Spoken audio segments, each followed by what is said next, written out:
আজ সকাল সকাল রান্না করেছিল আমার বাবার পছন্দের মলা মাছ দিয়ে শুকনো আম দিয়ে কিন্তু একটু মাখা মাখা করে টক রান্না করেছিল। সো হ্যালো এভরিওয়ান, আসসালামু আলাইকুম। কেমন আছেন সবাই? আল্লাহর রহমতে ভালো আছেন, সুস্থ আছেন।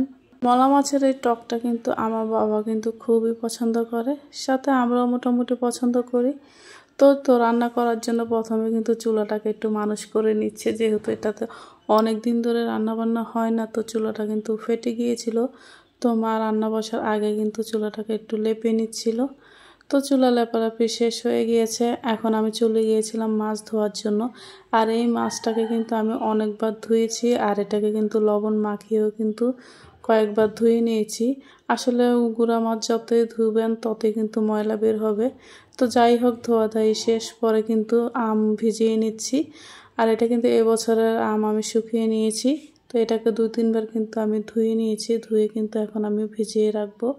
তো এই তো মলা মাছ রান্না করার জন্য চুলো একটা কড়াইয়ে বসিয়ে দিয়েছে, তারপরে কিন্তু মাছগুলো দেওয়া হয়েছে।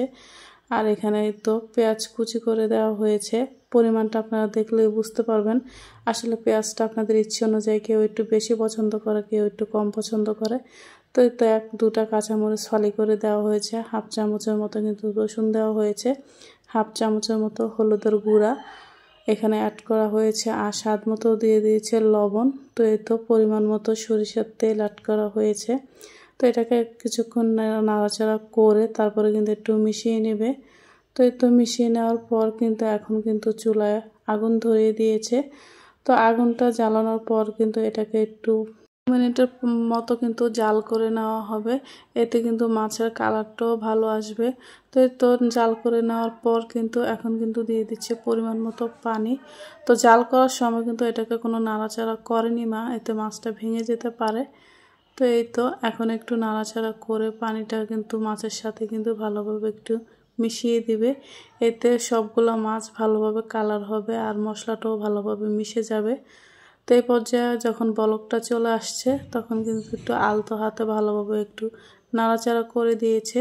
10 মিনিট জাল করার পর কিন্তু এখানে এখন ভিজিয়ে রাখা আমগুলোও কিন্তু এখন দিয়ে দিয়েছে। এটা যেহেতু একদম মাখা মাখা ঝোল রাখবে, বেশি ঝোল রাখবে না, এজন্যই কিন্তু পানিটা কিন্তু অল্প করে দেওয়া হয়েছে। এই টকটা কিন্তু বাবা বেশি পছন্দ করে, আমার কাছেও মাখা মাখা ঝোলের টকটাই বেশি ভালো লাগে। তো একদম টক রান্নাটা কিন্তু একদমই পারফেক্টলি হয়ে গিয়েছে। আসলে গ্রামীণ স্বাদের রান্নাবান্না সত্যি অসাধারণ, আর গ্রামের রান্না তো কোনো কথাই নাই, এর স্বাদ একদমই ভিন্ন হয়। তো ভিডিওটি ভালো লাগলে অবশ্যই লাইক কমেন্ট শেয়ার করে পাশে থাকবেন। আবারও রান্নাবান্না নিয়ে চলে আসবো। আল্লাহ হাফেজ, আসসালামু আলাইকুম।